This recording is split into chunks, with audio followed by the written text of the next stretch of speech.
வளர்நிலைகள் 3 என்ற தலைப்பில் மேலும் நல்ல பல விளக்கங்களை அளித்து நம் சிந்தனைகளை உயர்த்த மதிப்பிற்கு மரியாதைக்கும் உரிய உலக சமுதாய சேவா சங்கத்தின் பேராசிரியர் அருள்நிதி செல்வகுமார் ஐயா அவர்கள் சென்னையிலிருந்து விண்ணலை வழியாக இணைந்துள்ளார்கள். ஐயா அவர்களை உங்கள் அனைவரின் சார்பாகவும் வாழ்க வளமுடன் என்று வாழ்த்தி வரவேற்பதில் மிக்க மகிழ்ச்சி. ஐயா அவர்களின் உரைக்கு முன்பாக ஐயா அவர்களை பற்றிய ஒரு சிறு அறிமுகம் செய்வதில் மிக்க மகிழ்ச்சி. மதிப்பிற்கு மரியாதைக்கு உரிய பேராசிரியர் கே செல்வகுமார் ஐயா அவர்கள் முன்னாள் தொழில் அதிபர், மனவளக்கலையில் 25 ஆண்டுகளாக சேவை செய்து கொண்டிருக்கிறார்கள். ஐயா அவர்களின் வாழ்க்கை துணைவியார் பேராசிரியர் திலகவதி அம்மா அவர்கள் மகன் அருள்நிதி, குடும்பமே மனவளக்கலை குடும்பமாக சேவை செய்து கொண்டிருக்கிறார்கள். ஐயா அவர்கள் சென்னை மண்டல செயல் அலுவலர், கூடுவாஞ்சேரி மன்ற செயலாளர், வேதாத்ரி மகரிஷி காலேஜ் ஆஃப் யோகா ஒருங்கிணைப்பாளர், வண்டலூர் தவமையத்தின் பொறுப்பாசிரியர். ஐயா அவர்கள் சிங்கப்பூர், மலேசியா, இலங்கை நாடுகளுக்கு சென்று சேவை செய்த அனுபவம் வாய்ந்தவர்கள். இத்தகு பல்வேறு சிறப்புகள் வாய்ந்த ஐயா அவர்கள் இன்று நம்மிடையே இணைந்து வளர்நிலைகள் 3 என்ற தலைப்பில் நமக்கு நல்ல பல விளக்கங்கள் அளித்து நம்முடைய சிந்தனையை உயர்த்த ஐயா அவர்களை உங்கள் அனைவரின் சார்பாகவும் வாழ்க வளமுடன் என்று வாழ்த்தி வரவேற்பதில் மிக்க மகிழ்ச்சி. வாழ்க வளமுடன் ஐயா. அருள் தந்தை தத்துவ ஞானி வேதாத்ரி மகரிஷி அவர்களின் பாதம் பணிந்து அவர் தந்த பாடங்களை நாம் விளங்கிக் கொள்வோம். மனவளக்கலை யோகா என்ற ஒரு அற்புத கல்வி, இதனுடைய சிறப்பு அம்சங்கள் அதை பட்டியலிட்டு அருள் தந்தை அவர்கள் தந்திருக்கிறார்கள். அதுல சில குறிப்புகள், வளர் நிலைகள் 3 என்ற வளர் நிலைகளை பற்றி தந்திருக்கிறார்கள். அதை பற்றி கொஞ்சம் சிந்திப்போம். ஆழ்ந்த கருத்துக்கள், அருள் தந்தையினுடைய ஆற்றல், அவரோடு இணைந்து நாம் செயல்படுகின்ற போது இவையெல்லாம் நமக்கு விளங்கிவிடும். ஒன்று, மன விரிவு பெறுதல் என்ற கருத்தை அருள் தந்தை அவர்கள் தந்திருக்கிறார். மன விரிவு பெறுதல், அதை எக்ஸ்பேன்ஷன் ஆஃப் தி மைண்ட் என்று ஆங்கிலத்திலே தந்திருக்கிறார்கள்.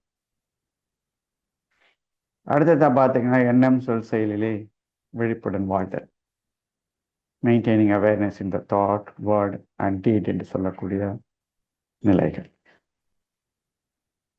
அடுத்ததா பார்த்தீங்கன்னா, இயற்கை விதிகளை அறிதல், understanding the law of nature. அப்படி என்று 3 வளர் நிலைகளை பற்றி அவர்கள் தந்திருக்கார். இந்த வளர் நிலைகளிலே நம்முடைய அறிவானது வளர்கின்ற பொழுது, நிலைகளை கடக்கின்ற பொழுது 10 பேரும் நன்மைகள் கிடைக்கின்றது. அந்த 10 பேர் நன்மைகளை பற்றியும் அவர்கள் தந்திருக்கிறார்கள். அப்ப எக்ஸ்பேன்ஷன் ஆஃப் தி மைண்ட் என்பதை முதல்ல கொடுத்திருக்கிறார்கள். அடுத்த 2 விதிகள், வளர்நிலைகள். அந்த 2 வளர்நிலைகளை ஆராய்ச்சி பண்ணி பார்க்கும்போது, ஆய்ந்து பார்க்கும்போது, நுணுக்கி பார்க்கின்ற போது, உணர்ந்து பார்க்கின்ற போது அவையெல்லாம் விர்ச்சுஸை சார்ந்ததாக இருக்கு, அதாவது அறநெறியை சார்ந்ததாக இருக்கிறது. எண்ணம் சொல் செயலிலே விழிப்புடன் வாழ்தல் என்பதும், இயற்கை விதிகளை அறிந்து கொள்வது என்பதும் விர்ச்சுஸ் என்று சொல்லக்கூடிய அறநெறிகளை சார்ந்ததாக இருக்கிறது. ஆனால் முதலில் சொல்லப்பட்ட அந்த கருத்து அது ஒரு மெக்கானிசமாக இருக்கிறது. மனம் என்ற ஒன்று விரிய வேண்டும் என்ற ஒரு மெக்கானிசம். அப்ப மனம் என்பது குவிந்தால் மட்டுமே விரியும் என்ற கருத்து அதில் உள்ளடங்கி இருக்கிறது. அந்த கருத்துக்குள்ளாக ஆராய்ந்து பார்க்கும்போது, நுணுக்கி பார்க்கும்போது, மனம் என்பது குவிதலும் விரிதலுமாக இருக்கிறது என்ற கருத்தும் உள்ளடக்கதாக இருக்கிறது. அப்படியே உள்ளடங்கி போகும்போது, உள்நோக்கி போகின்ற போது மனதின் அடித்தளமாக இறைவன் இருப்பதாக கருத்தருள் தந்தை அவர்களால் நமக்கு அறிவிக்கப்பட்டிருக்கிறது. அப்ப இறை என்ற ஒன்று குவிதலும் விரிதலுமாக இருக்கு. நிலையில் நிலையாகவும் அலைநிலையில் மனமாகவும் இருக்கின்ற இந்த மனதை விரிக்க வேண்டும். அப்படி விரிக்க வேண்டும் என்றால் குவிக்க வேண்டும். அப்போது குவிதலும் விரிதலுமாக இறைநிலை இருக்கிறது என்பதை கருத்து இங்க தெளிவுபட நமக்கு அருள் தந்தை அவர்கள் தந்திருக்கிறார். அப்ப மனம் என்ற ஒன்று எதுவாக இருக்கு? மனம் என்ற ஒன்று காந்தமாக இருக்கிறது. அந்த காந்தமே புலன்கள் வழியாக வெளியேறுகின்ற போது அது அழுத்தம், ஒளி சுவை, மனம் என்ற தன்மாற்றங்களை அடைக்கிறது. அதுவே மூளை என்ற உபகரணத்தின் வழியாக வெளியேறுகின்ற பொழுது உணர்தல், துய்த்தல், பிரித்து உணர்தல் என்ற நிலைகளை அடைகின்ற மனமாக இருக்கிறது. அப்ப இந்த மனம் என்ப ஒன்று என்ன செய்கிறது என்று ஆராய்ந்து பார்த்தால் பொருளோடவும் நபரோடவும் தொடர்பு கொள்கிறது. பொருளோடவும் நபரோடும் தொடர்பு கொள்ளும் போது அது இமேஜ் என்ற ஷேப்பை அடைகிறது. இமேஜாகவும் உணர்ந்து கொள்கிறது. அதற்கு மூலமாக இருக்கக்கூடிய ஷேப்பாகவும் உணர்ந்து கொள்கிறது. அதைத்தான் சுவாமி சொல்லுவாங்க, வடிவம், துல்லியம் என்ற கருத்துக்களை எல்லாம் உள்ளடக்கியதாக சொல்லுவாங்க. அப்ப இமேஜ் அண்ட் ஷேப்பை எப்படி அடைகிறது, எப்படி உணர்ந்து கொள்கிறது இந்த மனம் என்று பார்த்தால் ஜீவகாந்தம் என்ற மனம் செலவழிந்துதான் அதை உணர்ந்து கொள்கிறது. அப்ப புறப்பொருள் நாட்டமாகத்தான் இந்த மனம் செயல்பட்டு கொண்டே இருக்கிறது. புறப்பொருளிலே பொருளோடவும் நபரோடவும் தொடர்பு கொள்கிறது. அப்படிப்பட்ட இந்த மனதை நாம் என்ன செய்ய வேண்டும்? உயிரிலே பொருத்த வேண்டும். தட் இஸ் குவிதல். உயிரிலே பொருத்தப்பட்ட மனமானது பரம்பரை விரிந்து பரத்திலே குவிந்துள்ளது. பரத்திலே ஒடுங்கி விடுத்தோம். இந்த மெக்கானிசத்தை சுவாமி அவர்கள் ரொம்ப அழகாக விளக்குகிறார். இந்த மெக்கானிசத்துல இந்த எக்ஸ்பான்ஷன் ஆஃப் தி மைண்ட்ல நாம் சக்சஸ் ஆக வேண்டும். இந்த எக்ஸ்பான்ஷன் ஆஃப் தி மைண்ட் என்பது இறைநிலையோடு ஒன்றுகின்ற ஒரு தன்மை. அப்படி ஒன்றி போகின்ற போது என்ன நடக்கிறது? எதற்காக இப்படி இந்த மனதை விரிக்கின்ற விரித்து கலக்குகின்ற சுவாமி அழகா சொல்றாங்க கவியில, இப்பெருமை இயல்பூக்க நேதியாகும். இந்த இப்பெருமை இயல்பூக்க நேதி என்ற விஞ்ஞான விளக்கத்தின் பிரகாரம் எதை பார்க்கின்றாயோ அதுவாக மாறுகின்றான். அப்ப இறைநிலை என்ற ஒன்றோடு கலக்கின்ற பொழுது இறைநிலையினுடைய தன்மைகளாகிய அன்பும் கருணையும் ஆவாகனம், அதுதான் இயல்பூக்க நீதி என்று சொல்றாங்க. எதை பார்த்தாலும் அதுவாக மாறுகின்றது. பிரம்மத்தோடு கலந்து நின்றால் பிரம்மத்தின் தன்மைகளை அடைக்கும். அப்ப எக்ஸ்பான்ஷன் ஆஃப் தி மைண்ட் என்பது ஒரு பெரிய டெக்னாலஜியாக கொடுத்துருக்காங்க. இந்த விளக்கத்தின் பிரகாரம் நாம கூர்ந்து பார்த்தா வெளியில போகின்ற மனதை அப்படியே ஒருங்கிணைக்க வேண்டும், குவிக்க வேண்டும். எந்த இடத்துல குவிப்பது, எதை கவனிப்பது, அதையெல்லாம் சுவாமி மிக தெளிவாக தருகிறார். எவ்விடத்திலே குவிப்பது? மூலாதாரத்திலே குவிக்கலாம், புருவ மத்தியிலே குவிக்கலாம், மனம் கடந்த நிலையிலே உயிராகவே உச்சத்தலையிலே குவிக்கலாம். அப்படி குவிக்கின்ற பொழுது மனதிலே 5 புலன் அனுபவங்கள்ல 4 புலன்களும் ஒடுக்கப்பட்டு ஒரு புலனாகவே சுருங்கி நிற்கிறது. அப்ப உயிரின் அசைவு என்பது புருவ மத்தியிலே உணர்வாக தெரிகிறது. இந்த எக்ஸ்பான்ஷன் ஆஃப் தி மைண்ட் என்பதில் நாம் சக்சஸ் ஆக வேண்டும், வெற்றி அடைய வேண்டும். அந்த சக்சஸ் ஆகிறதுக்கு அங்க புருவ மத்தியிலே குவிக்கின்ற பொழுது எதை கவனிப்பது? அதான் சுவாமி சொல்றாங்க, ஒன்றி நின்று அறிவை பழக்க உறுதிநுட்பம் சக்தியை அதிகமாகும். அப்போ ஒன்றி நின்று அறிவை புருவ மத்தியிலே பழக்க வேண்டும். அப்படி பழக்குகின்ற போது எத்தனிக்கின்ற பொழுது 2 நிலைகள் தோன்றுகிறது. அதனால்தான் சுவாமி சொல்றாங்க, ஒருமையுடன் குரு நெறியில் பழக்க என்ற கருத்தை இந்த எக்ஸ்பான்ஷன் ஆஃப் தி மைண்ட்ல இணைத்து வைத்திருப்போம். அப்ப தவம் செய்ய ஆரம்பிக்கும் போது மனதை குவிக்கின்ற பொழுது, புருவ மதிலை குவிக்கின்ற பொழுது இரு நிலைகள், 3 நிலைகள் கூட உண்டாகும். தன்னிலை, முன்னிலை, படர்க்கை நிலை. அப்ப படர்க்கை நிலையை ஒழித்து தன்னிலையை ஒழித்து முன்னிலையை ஒழித்து தன்னிலையிலே நிற்க கற்றுக்கொள்ள வேண்டும். அப்படி கற்பதற்காக நாம் பிரயத்தனம் செய்கின்ற பொழுது, முயற்சி செய்கின்ற பொழுது 2 கருத்து சுவாமி கொடுக்கிறான். அணுகுதல் அண்ட் அணுகாதிருத்தல். இந்த 2 கருத்து மிக முக்கியமான கருத்துக்களாக வியாக்கியானங்கள்ல சொல்லப்படுகிறது. அணுகுதல் அண்ட் அணுகாதிருத்தல். குரு சொல்லுகின்றபடி உயிரின் அசைவை அணுகுதல். அப்படி குவிக்கின்ற பொழுது எழுகின்ற எண்ணங்களை அணுகாதிருத்தல். எண்ணங்களை அணுகி எண்ணங்களை அடக்க வேண்டும் என்று முயற்சித்தால் எண்ணங்கள் அடங்குவதில்லை.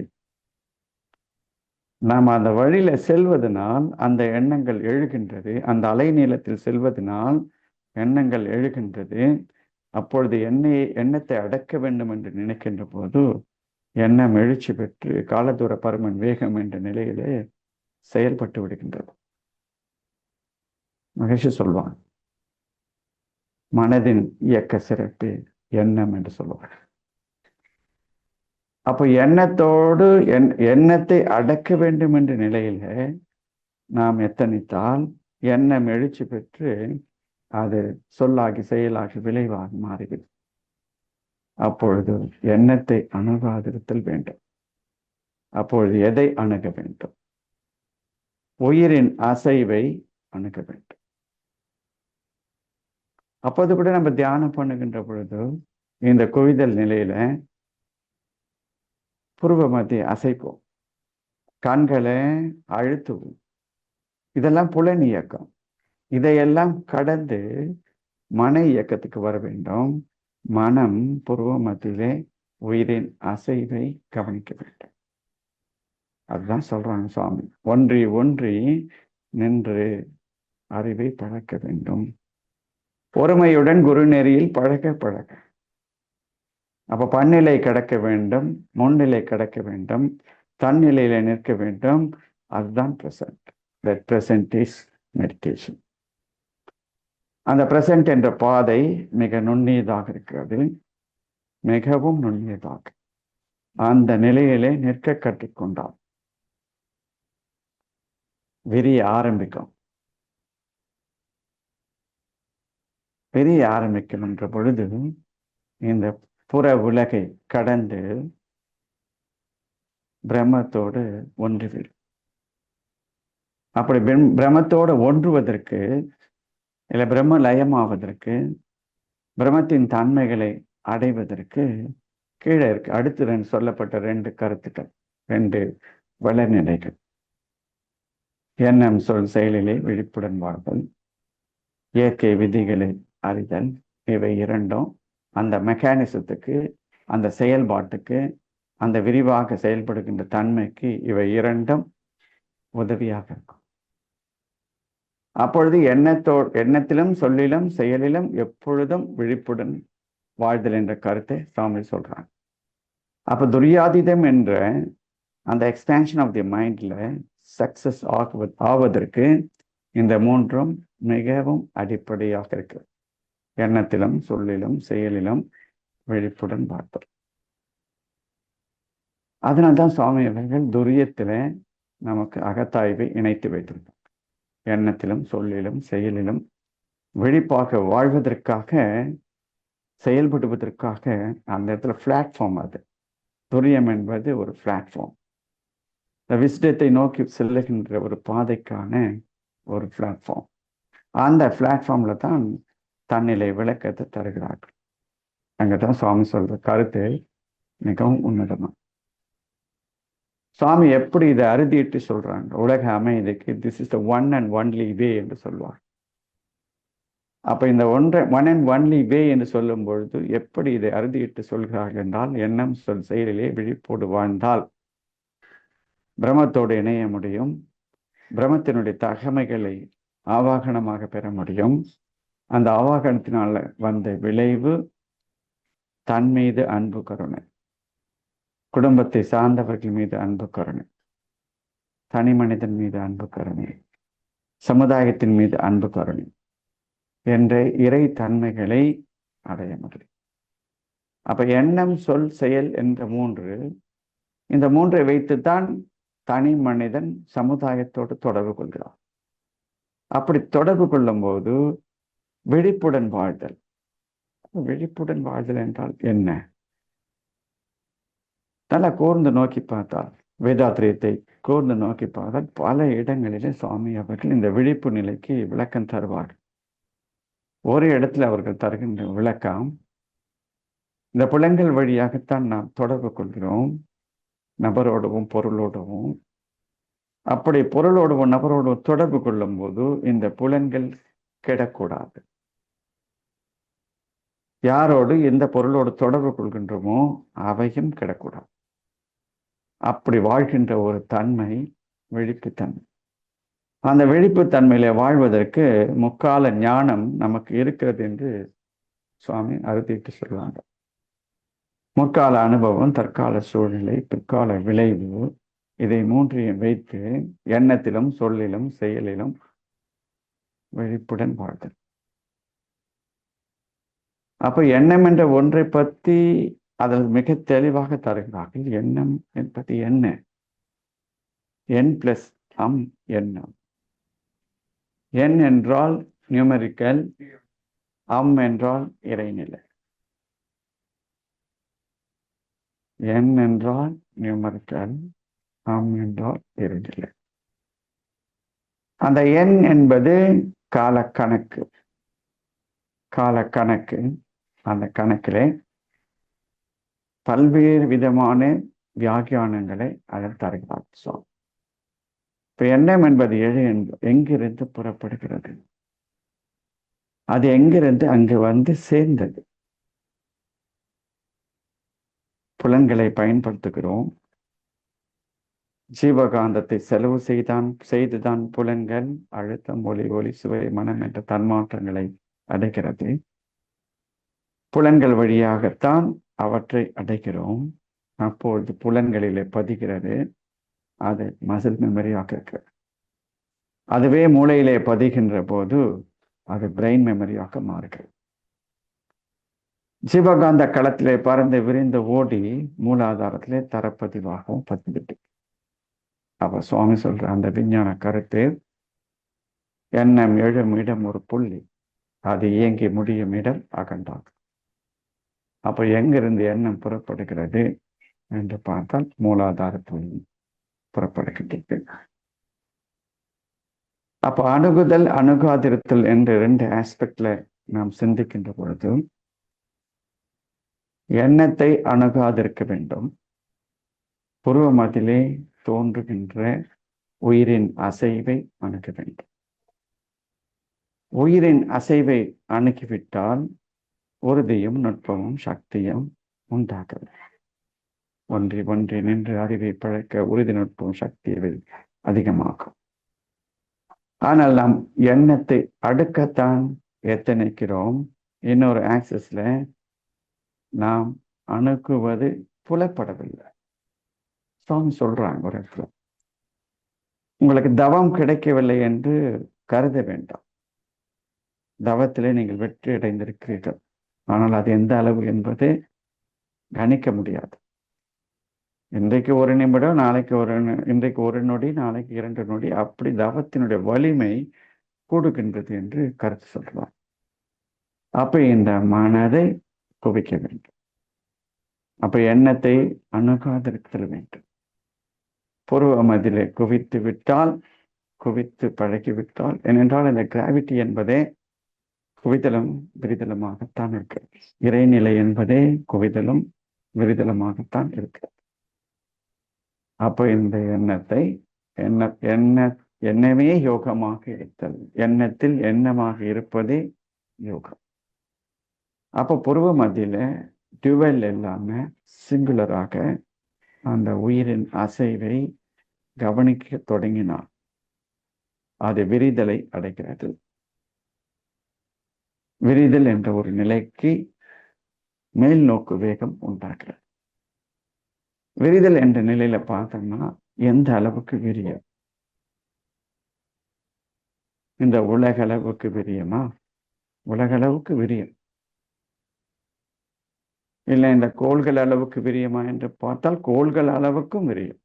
அங்கெல்லாம் பொருட்கள் இருக்கிறதுனால விரியும். மேலும் விரியுமா? மேலும் விரியும். பால்வெளி மண்டலம் அளவுக்கு விரியும். விரியும். இந்த பால்வெளி மண்டலங்களை கடந்து விரியுமா என்றால் விரியும். மேலும் விரியும் விரியும் விரியும் விரியும். விரிந்து கொண்டே இருக்கக்கூடிய மனம் பிரபஞ்ச எல்லையை கடந்த பிறகு இருளிலே உறைந்து விடும். அதான் சுவாமி சொல்லுவாங்க, துரியாதீதம் என்ற ஒரு நிலையில என் நிலையில் உறைந்து உறைந்து பழகிக்கொள்ள என்ற ஒரு கருத்தை சொல்லுவாங்க. அப்போ இந்த டார்க்னஸ் என்று சொல்லக்கூடிய சுத்த வெளியிலே உறைந்து உறைந்து உறைந்து பழகிறது. அப்படி விரிந்தால் மட்டுமே அதிலே உறைய முடியும். This is one kind of mechanism. அப்போ குவிக்க வேண்டும். இதைத்தான் முதல் நிலையிலே நமக்கு சாமி சொல்றாங்க. இந்த புலன்களை எல்லாம் விடுவித்து 4 புலன்களை விடுவித்து ஒரு புலனாகவே சுருங்கி நிற்றல், மீண்டும் விரிதல். அப்ப இந்த வளர்நிலைகள்ல ஒரு மிகப்பெரிய ஒரு விஞ்ஞான விளக்கத்தை அருள் தந்தையர்களை தந்திருக்கிறார்கள். எக்ஸ்பேன்ஷன் ஆஃப் தி மைண்ட் என்ற ஒரு டெக்னாலஜி. அந்த டெக்னாலஜியில சக்சஸ் ஆவதற்கு, அந்த பிராக்டிஸை அச்சீவ் பண்றதுக்கு, இறை தன்மைகளை பெறுவதற்கு மற்ற 2 விர்ச்சுஸும் காரணமாக இருக்கும். எண்ணமே சொல்லாக மாறுகிறது, சொல்லே செயலாக மாறுகிறது, அதுவே விளைவாக இன்னும் பல விஷயங்களாக மாறுகிறது. அப்ப எண்ணம் சொல் செயலிலே விழிப்புடன் வாழ்தல் என்ற கருத்து அடிப்படையான அறநெறி கருத்தாக இருக்கு. பொதுவாக நமக்கு பார்க்கின்ற பொழுது நமக்கு ஏற்படுகின்ற செயல்பாடுகளை பார்த்தோம்னா, எண்ணம் எழுகிறது, அது இயங்கி முடிகிறது. இயங்குகிற இடத்துல நாம் இருக்கிறோம். காலதூர பருமன் வேகம் என்று 4 டைமென்ஷன்ல நாம் இயங்குகின்றோம். அப்பொழுது எண்ணத்திலே விழிப்போடு வாழ வேண்டும் என்ற கருத்தை இங்கே அருள் தந்தார்கள் தருகிறார். அப்ப எண்ணம் என்ற ஒன்றை எப்படி கிளாசிஃபை பண்ணுவீர்கள்? விழிப்போடு வாழ வேண்டும், ஒழுங்கற்ற எண்ணங்களை நீக்க வேண்டும், ஒழுங்கான எண்ணங்களை நட வேண்டும். கண்காணித்தல், காவலன், நீங்க தான் சொல்றாங்க. அப்ப எப்படி, எதை வைத்து இந்த எண்ணத்தை கணிப்பது? நல்லதா அல்லதா எப்படி அறிந்து கொள்வது? அருள் தந்தையவர் சொல்கிறார்கள், விளைவை அறிந்து எண்ணத்தை கண்டுபிடித்துக் கொள்ள வேண்டும். எண்ணமே தான் மூலமாக இருக்கிறது. அது பதிந்ததுனால எழுந்த ஒன்று, அதுவே சொல்லாகி செயலாக மாறும். அப்ப எண்ணத்திலே எண்ணமாக இருப்பது யோகம். அப்ப எண்ணம் என்ற ஒன்றுதான் செயல்படுகிறது. அப்ப அந்த எண்ணத்தை எப்படி சரி செய்வது, எப்படி கிளாசிஃபை பண்ணுவது? விளைவை வைத்து கிளாசிஃபை பண்ணலாம். என்ன விளைவு? நல் விளைவு தந்தால் நல் எண்ணம், தீய விளைவை தந்தால் தீய. இப்ப எண்ணம் எப்படி விளைவாக மாறும், எப்படி செயலாக மாறும் என்று பார்த்தால், ஒரு எண்ணத்தை அடிக்கடி நினைத்தால் அது வலுப்பெற்றுவிடும். வலுப்பெற்று விளைவை தந்தது, செயலுக்கு வந்து விளைவு தந்தது. அப்போ அந்த எண்ணத்தை வலுப்பெறாமல் செய்ய வேண்டும். தீய எண்ணங்களை வலுப்பெறாமல் செய்ய வேண்டும். அப்பொழுதுதான் குரு வேதாத்ரி மகர்ஷி அவர்கள் தந்திருக்கிற இந்த ஒரு சங்கல்பம், ஒரு உறுதிமொழி, ஒரு அஃபர்மேஷன், இனி இந்த தீய எண்ணம் எழாமல் விழிப்புடன் காப்பு. இந்த அஃபர்மேஷன் மூலமாக இந்த தீய எண்ணம் எழாமல் விழிப்புடன் காப்பேன் என்று பலமுறை கூறு வெற்றிச்சு. அப்ப தேவையற்ற எண்ணங்கள் எது என்பதை தெரிந்து கொள்ள வேண்டும். நல்விளைவை தராத எண்ணம் எது என்று தெரிந்து கொள்ள வேண்டும். அவற்றை எராடிகேட் செய்ய வேண்டும், நிர்மூலப்படுத்த வேண்டும். அதை டிஸப்பியர் பண்ணிட்டோம்னா திரும்ப அப்பியர் ஆகும். அப்பியர் ஆகாம அதை டிசால்வ் பண்ண வேண்டும், எராடிகேட் பண்ண வேண்டும். அதுக்கு சூப்பர் இம்போசிஷன் என்று சொல்லக்கூடிய மேல்பதிவு தான் பயனளிக்கிறது. அந்த மேல்பதிவு டெக்னாலஜியை தான் சுவாமி இந்த விர்ச்சுஸ்ல இனி இந்த தீய எண்ணம் எழாமல் விழிப்புடன் காப்பேன் என்று பலமுறை கூறு வெற்றி நிச்சயம். அது எப்படிங்க சுவாமி இப்படி சொன்னாலே நடந்துருமா? கண்டிப்பாக நடக்கும். பல முறை செயல்படுத்தி பார்த்திருக்கிறோம். கண்டிப்பாக இந்த மாதிரி ஒழுங்கற்ற எண்ணங்கள் நீக்கப்பட்டிருக்கிறது. பல அன்பர்கள் மாணவர்கள் சொல்வார்கள், சுவாமி சொந்த விளக்கத்தின் பிரகாரம் நாங்கள் செயல்படுத்தி இருக்கிறோம், எங்களுக்கு இந்த ஒழுங்கற்ற எண்ணம் வாய்ந்திருக்கிறது என்று சொல்லுவோம். அது ஒரு சூப்பர் இம்போசிஷன். ஒரு பதிவின் மீது இன்னொரு பதிவை அப்ளை செய்வது. ஏற்கனவே எண்ணம் எழுகிறது, அது அடிக்கடி நினைப்பதனால் அது வலுப்பெறுகிறது. அதுக்கு மேலே இந்த நல் ஆகாமிய கர்மாவை பதிப்பது. ஆகாமிய கர்மால 2 விதம் இருக்கிறது, ஒன்று நல்லது, இன்னொன்று அல்லது. அப்ப இந்த தீய எண்ணத்தின் மீது நல்விளைவை தரக்கூடிய ஒரு நல் ஆகாமிய கர்மாவை செயலை பதிக்கின்ற போது இந்த தீய எண்ணம் வாழ்ந்து விடுகிறது. ஏன்னா மனசோட இயக்க சிறப்பு அது. சுவாமி அழகா சொல்றாங்க, மனதை டியூன் பண்ணினால் அது பணியும் சொல்ற. மனதை டியூன் செய்தால் அது பணிந்து விடும்.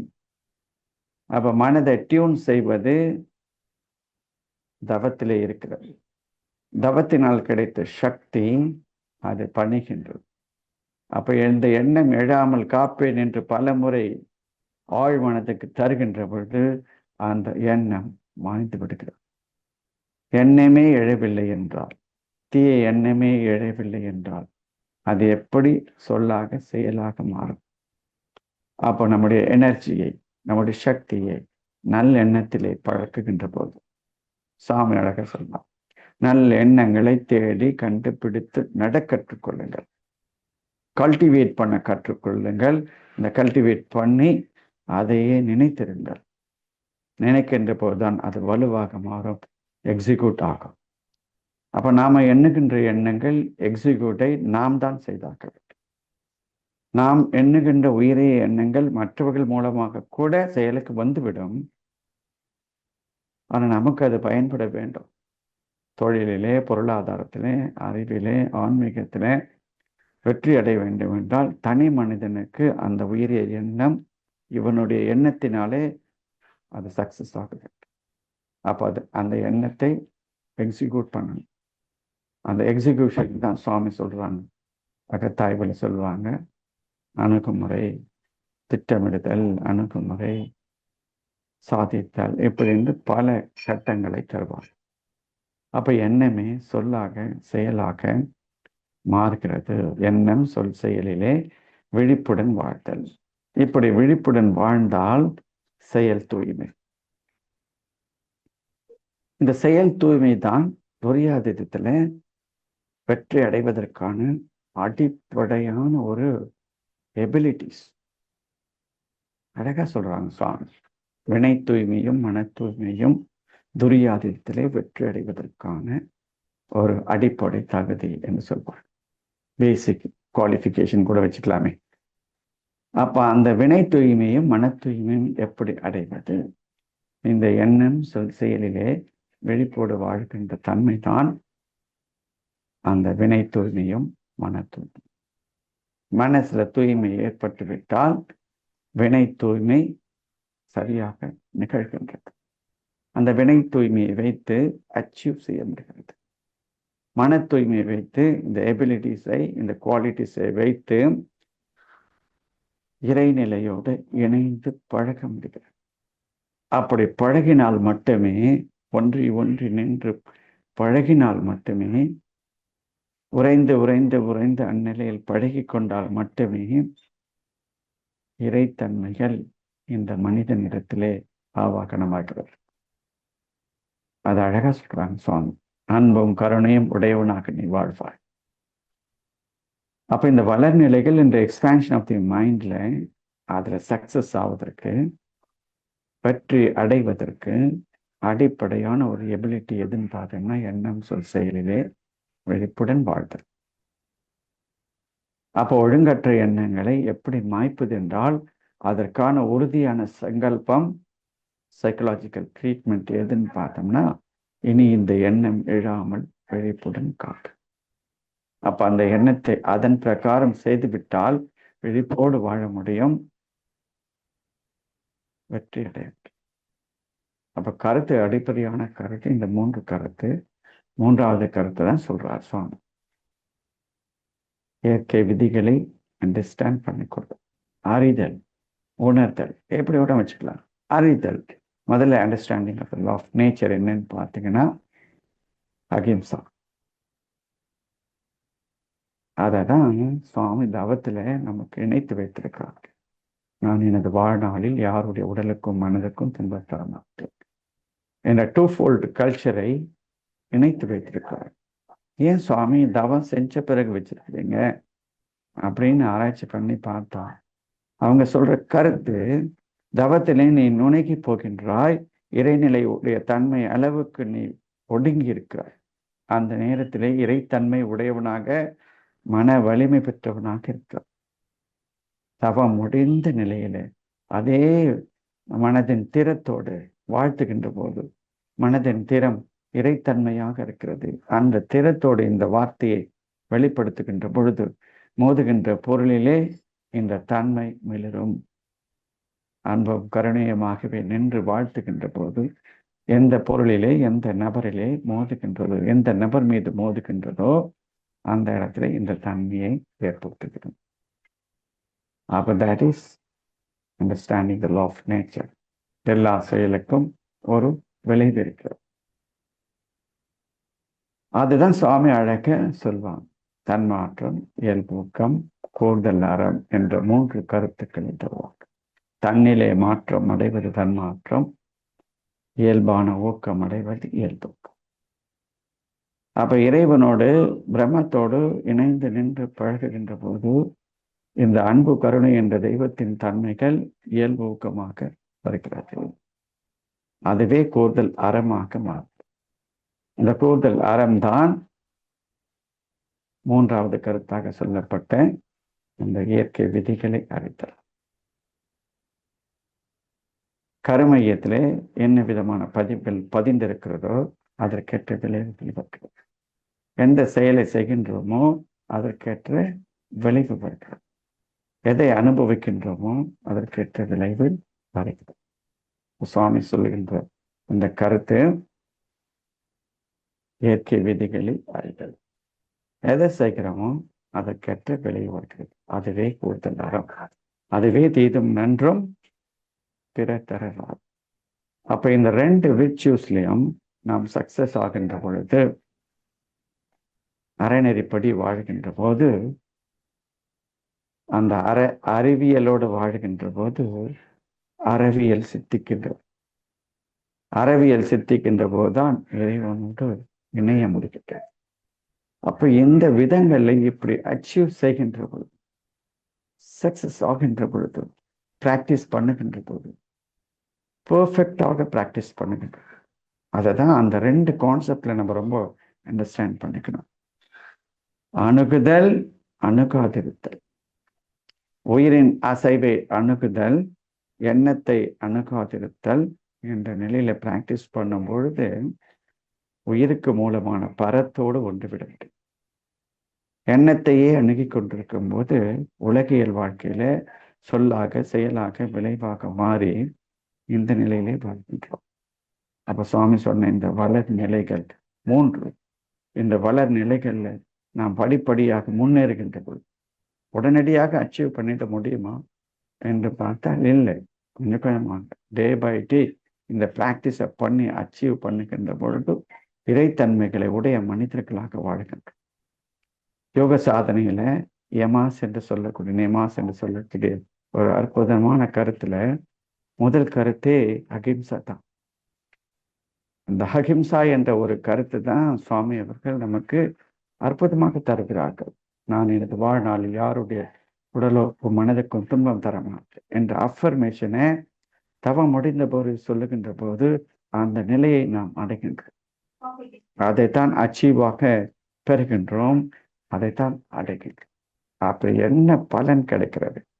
இந்த 3 வளர்நிலைகளிலே தொடர்ந்து பயிற்சி செய்கின்ற போது 10 விதமான தன்மைகள், நுண்மான், நுழைமுள்ள அறிவு, ஏற்பு திறன், தக அமைத்தல், புதுசா கண்டுபிடிக்கக்கூடிய ஆக்கத்தில், இதெல்லாம் எபிலிட்டிஸ். அந்த எபிலிட்டிஸ் எப்படி அச்சீவ் பண்ணுவது, எப்படி வெற்றி அடைவது? தவம் செய்கின்ற நேரங்களிலே இந்த அணுகாதத்தில் என்ற கருத்துல நாம் அமைதியாக ஆழ்ந்து சிந்தித்து இந்த ஹார்டல்ஸை நீக்க வேண்டும், அணுக வேண்டும், அணுகாதிருத்தல் வேண்டும். அப்படி பண்ணால் மட்டுமே அச்சீவ்மெண்ட், அப்படி பண்ணால் மட்டுமே இதெல்லாம். அப்போதான் இசைவு, நிறைவு, மகிழ்வு, மெய்யறிவு, அமைதி, இந்த சாலிடான விஷயங்களில வெற்றி அடைவதற்கு இதுதான் நமக்கு தேவை. இந்த 10 விஷயங்கள் தேவை. இந்த 10 விஷயங்கள் இசைவாக, நிறைவாக, மகிழ்வாக, மெய்யறிவாக, அமைதியாக என்ப துன்பங்களுக்கு இடையே அமைதியாக வாழ். அதற்கு இந்த 3 படிநிலைகள்ல நம்ம கொஞ்சம் கொஞ்சமாக பிராக்டிஸ் பண்ணணும். கொஞ்சம் கொஞ்சமாக. உடனே வந்துடுதா அப்படின்னு பார்த்தோம்னா வருவதுக்கு இல்லை. பழக்கத்துல நம்ம இருக்கிறதுனால அது அவ்வளவு சீக்கிரத்துல வருவதற்கு இல்லை. ஆனா வருமா என்றால் கண்டிப்பாக வரும். அப்ப தவம் என்ற ஒரு நுண்ணி இயக்க பயிற்சியிலே வெற்றி அடைய வேண்டும், சக்சஸ் ஆக வேண்டும். சும்மா உட்கார்ந்திருப்பது காலத்தை கடத்துவது. உட்கார்ந்திருக்கிற நேரத்திலே, தவம் புரிகின்ற நேரத்திலே இந்த நுண்ணிய இயக்க விளைவுகளை சந்தித்து சிந்திக்க வேண்டும், சிந்திக்க வேண்டும். அப்படி சிந்திக்கும் போதுதான் உணர்வாக கவனிக்கணும், எதை அணுகுகின்றோம், எதை அணுகாதிருக்கின்றோம் என்பதை கவனித்து உயிரின் அசைவின் மீது மனதை திரிக்க செய்யணும். அப்பதான் உயிர் உயிராகவே நிற்கும்.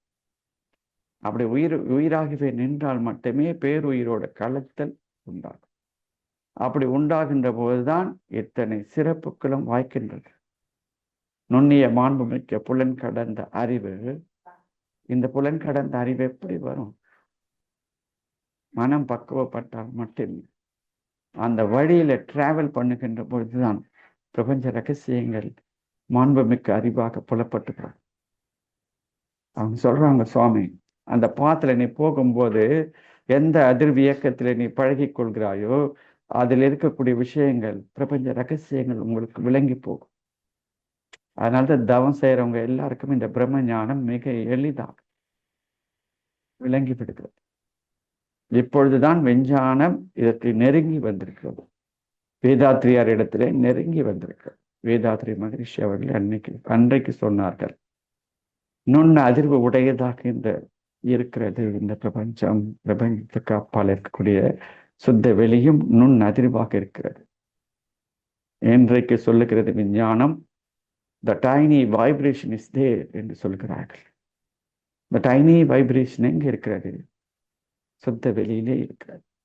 அதுவே தான் இந்த நிலையை அடைந்திருக்கிறது. அப்ப சுவாமி அவர்கள் நமக்கு தந்த இந்த பாடத்திட்டங்கள்ல ரொம்ப அற்புதமாக விளங்கிக் கொள்ளும், நுண்மையாக விளங்கிக் கொள்ளும். 4 கருத்துக்கள்ல வேதாத்ரி மகரிஷி அவர்கள் இந்த பிரபஞ்ச ரகசியங்களை அடக்கிவிட்டார்கள். மூலநிலை, ஆற்றல் நிலை, தோற்ற நிலை, உணர்வு நிலை. இந்த 4 கருத்து, 4 உணர்வு, 4 உண்மை. சாமி அவர்கள் சொல்வார்கள், உண்மையை உண்மையோடு அணுகினால் உண்மை விளங்கிவிடும். அப்ப பிரபஞ்சத்தோடு கடந்து இறைநிலையோடு கலப்பதற்கு உண்மையாக அணுக வேண்டும். அப்ப வினை தூய்மையும் மன தூய்மையும் ஒழுங்கு பெற இருந்தால் இறைநிலையோடு இணைக்கின்ற பொழுது இதெல்லாம் வாய்க்கின்றது. இப்போ மூலநிலை, ஆற்றல் நிலை, தோற்ற நிலை, உணர்வு நிலை, இந்த 4 படித்தளங்கள்ல அத்தனை விஷயங்களை அடங்கியிருக்கிறது. நாம் உணர்ந்து கொள்வோம், இன்னும் நெருங்கி நெருங்கி நெருங்கி தவத்திலே ஒடுங்கி நிற்க கற்றுக்கொள். ஒடுங்கி நிற்கின்ற போதுதான் இந்த இதை பற்றியெல்லாம் விளக்கம் வருகிறது. உயிரோடு ஒருங்கே பழகுகின்ற போது, உயிரோடு இணைந்து பழகுகின்றது. சோ அறிவு தான் தவம் செய்கிறது. ஆற்றல் மிக்க அறிவு தான் தவம் செய்கிறது. நன்றாக ஆழ்ந்து பார்த்தால் இந்த உடல் தவம் செய்யவில்லை. இந்த உயிர் தவம் செய்கிறதா என்றால் அதுவும் இல்லை. மனம் செய்கிறதா? அதுவும் இல்லை. அறிவு தவம் செய்கிறது. அறிவு இந்த உடல் என்ற வாகனத்திலே உயிரின் இயக்க சிறப்பாகிய மனதை உயிரிலே பொருத்தி பரத்திலே ஒன்று செய்கிறது. This is the greatest mechanism. அருள் தந்தை தந்த இந்த பாடல் இன்னும் பல வெற்றிகளை நாம் குவிக்க உதவியாக பல அச்சீவ்மெண்ட்ஸ். பிரம்ம ரகசியத்தை தெரிந்து கொள்வது மிகப்பெரிய அச்சீவ்மெண்ட்ஸ். மூலநிலை, ஆற்றல் நிலை, தோற்ற நிலை, உணர்வு நிலை. அதனால்தான் சுவாமி இந்த அஃபர்மேஷனை ஆஃப்டர் த மெடிடேஷன் வச்சாங்க. உலகில் உள்ள பொறுப்புடைய தலைவர் எல்லாம் உயிரறிவை உள்ளுணர்வாய் பெறுதல். ஒவ்வொரு மனிதனும் உயிரறிவை உள்ளுணர்வாக பெற்றுவிட்டார். இந்த உலக சமுதாயத்தில் இருக்கக்கூடிய அத்தனை பேரும் உயிரறிவை உள்ளுணர்வாக பெற்றுவிட்டார். பிரம்மத்தோடு இணைய முடியும். வினை தூய்மை மன தூய்மையை கடந்து பிரம்மத்தோடு இணைகின்ற போது அன்பும் கருணையும் ஆவாகனமாகி அதுவே மனித வாழ்க்கையிலே சிறப்பு, மேன்மை, பல பல நிலைகளிலே வெற்றியடையும். சுவாமி அவர்கள் சொன்ன கருத்துக்கள்ல இந்த தவம் என்ற ஒரு பெரிய விஷயம். அது என்னது? அது தவம். தவம் என்றால் என்ன? கருத்தை நுணுகி பார்த்தோம்னு சுவாமி சொல்றாங்க, தன் உணர்வை தானே கவனிப்பது தவம். இப்ப தன் உணர்வு என்பது உயிர் உணர்வு, அதை கவனிப்பது தவம். அப்ப உயிர் மீது உயிரை கவனித்தால் உயிரின் மூலமாகிய பரத்திலே உறைந்து விட முடியும். அதுதான் எக்ஸ்பேன்ஷன் ஆஃப் தி மைண்ட். அந்த எக்ஸ்பேன்ஷன் ஆஃப் தி மைண்ட் என்று சொல்லக்கூடிய மன விரிவு என்ற மெக்கானிசத்தில் வெற்றி அடைவதற்கு கீழே அடுத்த 2 நிலைகளிலே நாம் நம்மை வலுவாக்கி கொள்ள வேண்டும். அதுதான் தூய ஆகாமிய கர்மா. தூய ஆகாமிய கர்மாவின் மூலமாக பிராரப்த கர்மாவை வலுப்படுத்த முடியும். தூய பிராரப்த கர்மாவின் மூலமாகத்தான் சஞ்சித கர்மாவில் இருக்கின்ற விஷயங்களை நீக்க அழிக்க முடியும். சாமி அழகா சொல்லுவோம், துரியாதத்திலே 3 களங்கங்களும் நீங்க விடுகிறது. எக்ஸ்பான்ஷன் ஆஃப் தி மைண்ட் என்பது துரியாதி.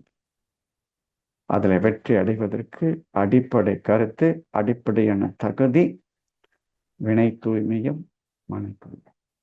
இதை பெறுவதற்கு அடுத்து சொல்லப்பட்ட 2 கருத்துக்களும் அடிப்படையாக இருக்கிறது.